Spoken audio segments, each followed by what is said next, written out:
Miracles ஒவ்வொருவரின் தனிப்பட்ட பிரச்சனைகளுக்கேற்ப தயாரிக்கப்படும் வாசனை சிகிச்சை இயற்கையான அரோமா ஆயில்களை கொண்டு தயாரிக்கப்படுகிறது. தூக்கமின்மை, மன அழுத்தம், எதிர்மறை எண்ணங்கள் போன்ற மனநல பிரச்சனைகள், உடல்வலி, தலைவலி போன்ற உடல்நல பிரச்சனைகள், ஆன்டி ஏஜிங், முடிவுதிர்வு, பொடுகு, வெண்புள்ளி, சரும பிரச்சனைகள் போன்ற அனைத்து பிரச்சனைகளுக்கும் தீர்வளிக்கிறது அரோமா மிராக்கிள்ஸ்.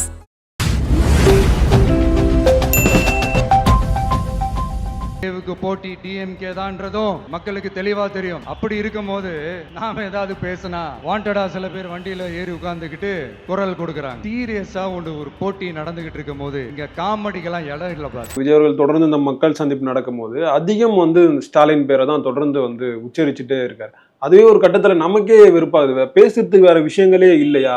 இவர் வந்தா மாற்றம் என்ன பண்ண போறாரு அதை எதுவும் சொல்லாம ஸ்டாலின் ஸ்டாலின், திமுக திமுக, தீய சக்தி, இந்த மாதிரி விஷயங்களே தொடர்ந்து பேசிட்டு இருக்காரு சார். நீங்க கேட்கறது ஒரு வேலிடான பாயிண்ட் தான். என்னங்க, நீங்க எல்லா இடத்துலையும் ஒரே கேசட்டை போட்டிங்கன்னா அது கண்டிப்பா ஒரு கட்டத்தில் போர் அடிக்க ஆரம்பிச்சிடும். அப்புறம் அவர் மைக்கை தட்டும் போது இங்கேருந்து நம்ம சொல்லிடலாம், இப்போ இப்படி சொல்லுவார் பாருங்க, அப்புறம் அப்படி சொல்லுவார் பாருங்க அப்படின்னு நம்மளே சொல்ல ஆரம்பிச்சிருவோம். பார்க்குறவனுக்கும் அது தோண ஆரம்பிச்சிடும். அது ஒரு சரியான விஷயம் இல்லை. பட் அதே நேரம் நீங்கள் ஒரு யதார்த்தத்தை புரிஞ்சுக்கணும். இந்த தேர்தல்ங்கிறது விஜய் சொன்ன மாதிரி தாவேகா வெர்சஸ் திமுக தான். அப்போ ஒவ்வொரு கூட்டமும் தேர்தலுக்கான பிரச்சார கூட்டமாக இருக்கும் பட்சம் நீங்க அந்த சப்ஜெக்டை கையில எடுத்து தானே ஆகணும். யோசிச்சு பாருங்க. சரி, நம்ம சேலத்துல திமுகவை திட்டுவோம், கோயம்புத்தூர்ல எடப்பாடியை திட்டுவோம், திருச்சிராப்பள்ளியில போய் சீமானை திட்டுவோம் அப்படின்னு போக முடியாதுல்ல. ஏன்னா இவரை பொறுத்தவரை இவருடைய பார்வையில் திமுக தான் எனக்கான சமமான எதிரி. அவரை வீழ்த்துறது தான் என்னுடைய வேலை. இவங்கெல்லாம் ஒண்ணுமே கிடையாது. எடப்பாடியும் சரி, சீமாலாம் பார்த்தீங்கன்னா உதிரி கட்சி, லெட்டர்பேடு கட்சி, இவங்கெல்லாம் எனக்கான ஆட்களே கிடையாது அப்படின்னு ஒருத்தர் நினைக்கும் போது எப்படி அவங்கள பத்தி பேசுவார்? அதனால அவருடைய கொள்கையில சரியா இருக்காரு. ஆனா அதை நீங்க ஒரு தூய சக்தி, ஊழல் சக்தி, ஸ்டாலின் சார் அப்படின்னு இந்த மேலோட்டமா சினிமா வசனம் பேசுறது இருக்குல்ல, அது ஒர்க் அவுட் ஆகாது. நம்ம ஏற்கனவே சொல்றதுதான். KN நேரு மேல ஊழல் குற்றச்சாட்டு அவர் மீது வழக்கு பதியணுங்கிற அளவுக்கு அது வந்திருக்குல்ல. அப்ப நீங்க என்ன பண்ணணும்னா KN நேரு குறித்த தரவுகளை எடுக்கணும்.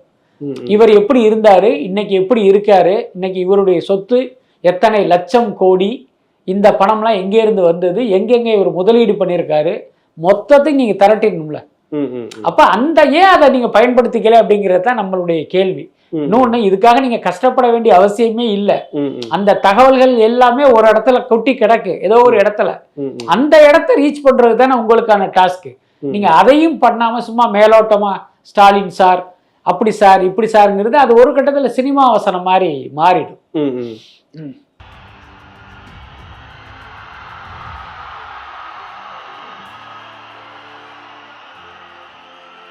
எங்க ஓட்டு எங்க உரிமை. எடப்பாடி அவர்கள் குறித்தும் அந்த விமர்சனத்தை பண்ணாம அதை லெஃப்ட் ஹேண்ட்ல டீல் பண்ற மாதிரி தொடர்ந்து பேசுறாரு. இப்ப அதே மாதிரி இந்த தேர்தல் யாருக்கான தேர்தல் சொல்றாரு. ஆனா அங்க பாஜக குறித்து விமர்சனம் பண்ண மாட்டேங்கிறாரு. இப்போ ஸ்டாலின் அவர்கள் அதை விமர்சனம் பண்ணாம அது டைவர்ட் பண்றேன்னு சொல்றாருல சார். இப்போ அதே மாதிரி இப்போ விஜய் குறித்து இந்த அவதூறு வந்தா நீங்க என்ன அவதூறுப்படுத்துறது தமிழ்நாட்டு மக்களை அவதூறுப்படுத்துற மாதிரி தான். நீங்க என்ன அசிங்கமா பேசுறது தமிழ்நாட்டு மக்களை அசிங்கப்படுத்துற மாதிரி பேசுறாருன்றாரு. ஆனா இவரே அதை டைவர்ட் தானே சார் பண்றாரு. உங்களை ஒரு விமர்சனம் பண்ணா அதுக்கு நீங்க தானே பதில் சொன்னோம். அது எப்படி தமிழ்நாட்டு மக்கள் கூட அந்த கம்பாரிசன் சொல்றது? அவர் எந்த அர்த்தத்துல சொல்றாரு அப்படின்னா, தமிழ்நாட்டு மக்களுடைய அபிமானத்தை பெற்றவனா நான் இருக்கேன், அல்லது என்னை இந்த இடத்துல உட்கார வச்சதே தமிழ்நாட்டு மக்கள் தான். தமிழ்நாட்டு மக்கள் எனக்கு ஒரு பெரிய ஆதரவு கொடுத்ததால் தான் ஒரு நடிகனா அந்த இடத்துல நான் இருக்கேன். இன்னைக்கு கட்சி தொடங்குற தைரியம் எனக்கு இன்னைக்கு அரசியல் தலைவராக இருக்கேன். இது எல்லாத்துக்குமே அடிப்படை மக்கள் கொடுக்குற பேராதரவு தான். அப்ப என்னை நீங்க அசிங்கப்படுத்துவதுங்கிறது அந்த மக்களை அசிங்கப்படுத்துவது மாதிரி அப்படின்னு அவர் சொல்றாரு. இன்னொன்னு, ஒரு பிரச்சாரத்தில் ஒரு கட்சி தலைவர் பேசுகிற கருத்துக்களெல்லாம் நம்ம வரிக்கு வரி விமர்சனம் பண்ணணுங்கிற அவசியம்லாம் இல்லை. இப்போ ஒரே கேள்விதான், விஜய்க்கு மக்களிடம் அபிமானம் இருக்கா இல்லையா? மக்கள் மத்தியில விஜய்க்கு மக்கள் மத்தியில ஆதரவு இருக்கா இல்லையா? இதுதான் கேள்வி. இருக்குல்ல. அப்ப மக்கள் ஆதரிக்கிற ஒருத்தரை நீங்க தப்பா பேசுறது அந்த மக்களையே குறைச்சி மதிப்பிடுறதா இருக்கும் அப்படின்னு அவர் சொல்றாரு. அது அவருடைய கருத்து. ஜனநாயக நாட்டில் யார் வேணாலும் கருத்து சொல்லலாம். அதுக்கடுத்து பாத்தீங்கன்னா, ஏன் அவர் பாஜக குறித்து பேசல, அதிமுக குறித்து பேசலன்னா, அவரை பொறுத்த வரைக்கும் கிளியர் கட்டா இருக்காரு, என்னுடைய எதிரி திமுக தான். அவங்களும் அந்த அதிகாரத்திலிருந்து அகற்றணும், இதெல்லாம் லெட்டர் பேடு உதவி கட்சிங்கிறதுல அவர் தெளிவா இருக்காரு. அதே நேரம் அப்படி இருப்பதும் சரியில்லைங்கிறது தான் என்னுடைய தனிப்பட்ட கருத்து. ஏன்னா நீங்க தொடர்ந்து வந்து திமுகவை மட்டுமே வந்து பேசிக்கிட்டு இருக்கும்போது ஒரு கட்டத்தில் மக்களுக்கு என்ன தோணிரும் அப்படின்னா, இப்போ ஸ்டாலினை விட எடப்பாடி நல்லவர் போல இருக்கு அப்படின்னு ஒரு எண்ணம் உருவாகிடும். என்ன அதுக்கப்புறம் ஒரு வீட்டில் 4 ஓட்டு இருக்குன்னு வச்சுக்கோங்க, அந்த வீட்டு பெருசு வந்து எப்பா விஜய்க்கு நான் 2 ஓட்டு போடுறேன்ப்பா, நீங்க உங்க 2 ஓட்டை வந்து எடப்பாடிக்கு போட்டுருங்கன்னா அவங்க முடிவெடுப்பதற்கும் உங்களுடைய இந்த அமைதி வந்து ஒரு காரணம் ஆயிடக்கூடாது. இந்த விஜயே பாருங்க, ஸ்டாலினை தான் திட்டுறாரு, எடப்பாடியை திட்டுறாரா, அப்போ அவர் நல்லவர் போல இருக்கு அப்படின்னு மக்கள் நினைச்சிருவாங்க. அதனால தேர்தல் களத்தில் யாரெல்லாம் உங்களுக்கு எதிராக இருக்கிறார்களோ எல்லாரையுமே அந்த வாள் கொண்டு தான் தாக்கணும், அதுதானே சரியாக இருக்க முடியும். அதனால விஜய் வந்து அடுத்தடுத்த கூட்டத்திலேயாவது இந்த அணுகுமுறையை வந்து கையில் எடுக்கணும். இல்லைன்னா அது அவருக்கே சில இடத்துல பார்த்தீங்கன்னா ஒரு பலவீனமாக மைனஸாக மாறுவதற்கு வாய்ப்பு இருக்கு. ஆனால் இப்போ நிறைய அரசியல் விமர்சகர்கள் என்ன சொல்றாங்கன்னா, விஜயோட பேச்சில் வந்து ஒரு தலைகணம் வந்து தெரியுது.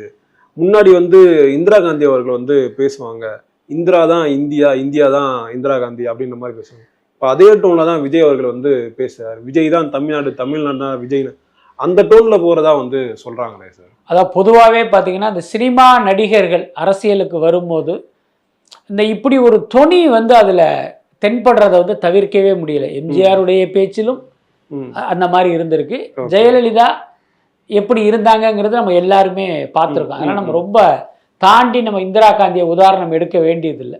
அதுக்கு வந்து ஒரு உளவியல் காரணம் என்ன அப்படின்னா, ஒரு நடிகனான நம்ம வந்து இந்த இடத்துல இந்த மக்கள் உட்கார வச்சிருக்காங்க, அப்போ இந்த தமிழ்நாடே நம்ம பின்னால் இருக்கு, தமிழ்நாடே நம்மளை தலையில தூக்கி வச்சு கொண்டாடுது அப்படிங்கிற எண்ணத்தின் காரணமாக கூட இந்த மாதிரியான வந்து ஒரு தொனி வந்து அவங்களிடமிருந்து வெளிப்படுவதற்கு வாய்ப்பு இருக்கு. இது வந்து ஒரு உளவியல் காரணம் தான். இதுதான் இப்படிதான் நடக்குதுன்னு நான் சொல்ல வரல. இந்த அந்த மாதிரி கொண்டாடும் போது அவங்களுக்கு வந்து ஒரு கெத்து வரத்தானே செய்யும். ஊர் உலகமே என்னை கொண்டாடுது, அப்போ நம்ம வந்து வேற லெவல் தான் அப்படின்னு வந்து உள்ளுக்குள்ள ஒரு சப்கான்சியஸ்ல இருக்கும்ல. ஸோ அது வந்து அவருடைய பேச்சில் வருவதாக கூட நம்ம எடுத்துக்கலாம். இன்னொரு பக்கம் விஜய்க்கு வந்து அரசியல் தெரியாது, அவர் என்னத்தை பேசிடுவாரு, அவர் என்னத்தை கிழிச்சிடுவாரு, இப்படி ஒரு விமர்சனம் இருக்கு. இந்த விமர்சனங்களுக்கு பதிலாக கூட அந்த பேச்சை எடுத்துக்கலாம். ஒரு கர்வமான கம்பீரமாக பேசும்போது பார்த்தீங்கன்னா மக்களுக்கு ஒரு நம்பிக்கை வரும். அடடா இவர் அரசியல் நல்லா கற்றுக்கிட்டார் போல இருக்க, ரொம்ப தன்னம்பிக்கையோட பேசுகிறாரு, இப்போ இவரால் வந்து சிறப்பாக ஆட்சி பண்ண முடியும் போல இருக்கு அப்படின்னு மக்களிடம் ஒரு கருத்தை உருவாக்குவதற்காக கூட அவர் வந்து அந்த மாதிரி பேசி இருப்பதற்கெல்லாம் வாய்ப்பு இருக்குது. பட் எல்லாத்துக்கும் அடிப்படை காரணம் நடிகனாக நம்மளை மக்கள் தலையில் வச்சு கொண்டாடுறாங்க அப்படிங்கிற அந்த விஷயம்தான் காரணமாக இருக்குன்னு நினைக்கிறேன். ஆக்சுவலாக நான் ஏன் இந்திரா காந்தி எக்ஸாம்பிள் கொண்டு வந்தேன்னா, இப்போ இந்திரா காந்தி அந்த மாதிரி சொன்னதுக்கு அப்புறம் தான் காங்கிரஸோட அந்த தோல்வி முகம் வந்து ஆரம்பிச்சு சார்.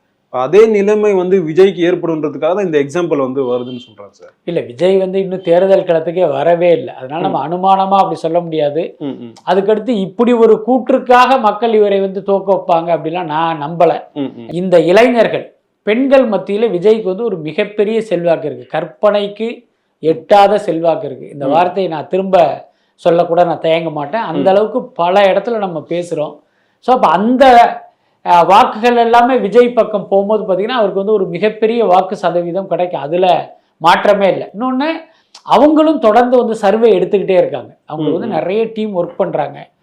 முதல் வாரம் ஒன்று எடுக்கிறாங்க, அதை விட அடுத்த வாரம் எடுக்கும்போது கூடுதலாக ஒரு நம்பர் கிடைக்குது. அதனால் அவங்களுக்கு வந்து ஒரு அதீத நம்பிக்கை வருவதுங்கிறது இயல்பானது தானே. அதனால எனக்கு தெரிந்து இந்திரா காந்தி மாதிரி இவருக்கும் ஒரு சரிவு வந்துடும், முதல் தேர்தலையே தோத்துருவாரு, அந்த நிலைமை நிச்சயமாக வராது. இந்த முறை அவரால் ஆட்சி அமைக்க முடியாமல் போகலாம், ஆனா எதிர்கால அரசியலில் விஜய் வந்து ஒரு தவிர்க்க முடியாத சக்திங்கிறத இந்த தேர்தல் வந்து கண்டிப்பா உணர்த்தும்.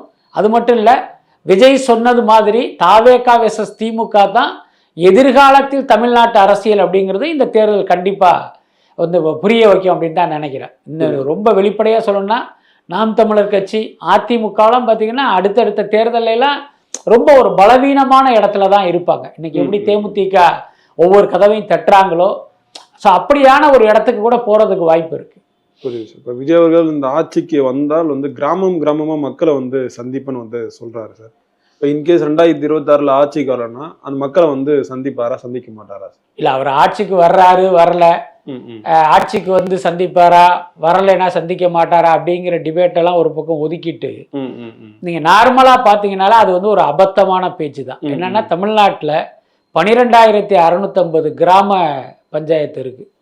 அப்ப அதன் அடிப்படையில வந்து நம்ம 12,650 கிராமங்கள் இருப்பதா நம்ம கணக்குல எடுத்துக்குவோம். ரைட்டா? இப்ப இவரு ஆட்சிக்கு வந்துட்டாருன்னே வச்சுங்களேன். அப்ப பாத்தீங்கன்னா வருஷத்துக்கு 365 நாளும் டெய்லி ஒரு கிராமத்துக்கு போறதா நீங்க வச்சுக்கிட்டாலும் 5 வருஷத்துல பாத்தீங்கன்னா ஒரு 1800 கிராமத்துக்கு தான் உங்களால போக முடியும். ஆனா தமிழ்நாட்டுல இருக்கிறது 12,650 கிராம பஞ்சாயத்து இருக்கு. அப்ப என்ன அடிப்படையில நீங்க இப்படி எல்லாம் பேசுறீங்க? என்ன சிம்பிளான மேட்டர் தானேங்க. இப்படி ஒரு விஷயத்த பேசும்போது அப்ப தமிழ்நாட்டுல எத்தனை கிராமம் இருக்குன்னு கூட நீங்க தெரிஞ்சுக்க மாட்டீங்களா? என்ன உங்களுக்கு இந்த இதை எழுதி கொடுத்தது அது ஜான ஆரோக்கியசாமியா, ஆதவ ஒரிஜினாவா அல்லது வேறு யாருன்னு தெரியல. அந்த எழுதின ஆளு கூட அதை பார்த்திருக்க மாட்டாங்களா? அதுக்கடுத்து இப்ப ஒரு கேள்வி வருதுல, நீங்க வந்து அதை ஒரு பாசிட்டிவா சொல்லியிருப்பீங்க. நான் உங்களையெல்லாம் தேர்தலுக்கு பிறகு வந்து சந்திக்கிறேன், ஒவ்வொரு கிராமத்துக்கும் வர்றேன், ஒவ்வொரு வீட்டுக்கும் வந்து சந்திக்கிறேன் அப்படின்னு மக்களுக்கு வந்து ஒரு புத்துணர்ச்சியை கொடுப்பதற்காக நீங்க அப்படி சொல்றீங்க. ஓகே, ஆனா அது லாஜிக்கா சாத்தியம் இல்லை. இல்லை என்ன, நீங்க ஜெயிச்சு உங்களை முதல்வராக்குனா இங்க உட்காந்து நிர்வாகம் பண்ணுவீங்களா இல்ல ஒவ்வொரு கிராமத்திலையும் உட்காந்து அங்க விருந்து சாப்பிட்டுட்டு இருப்பீங்களா? அதனால இதெல்லாம் பாத்தீங்கன்னா ஏதோ இந்த வாக்குகளுக்காக வீசுகிற ஒரு கவர்ச்சி வாக்குறுதியா இருக்கு.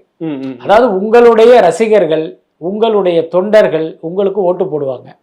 அதே மாதிரி நான் ஏற்கனவே சொன்ன மாதிரி இளைஞர்களும் பெண்களும், ஏன்னா விஜய் மேல அவங்க வந்து ஒரு பேரன்பு வச்சிருக்காங்க, அவங்க வாக்கு செலுத்துவாங்க. ஆனா எந்த கட்சியும் சாராத கொஞ்சம் விவரமான வாக்காளர்னு ஒரு குரூப் இருக்கும். அவங்க தான் டிசைடிங் அத்தாரிட்டி. அவர்களுடைய வாக்குகள் தான் ஒரு கட்சியை ஆட்சியில் அமர்த்தும் அல்லது ஆட்சியிலிருந்து இறக்கும். அவன் வந்து இந்த பேச்சை பார்க்கும்போது எப்படி உங்களுக்கு ஓட்டு போடுவான்?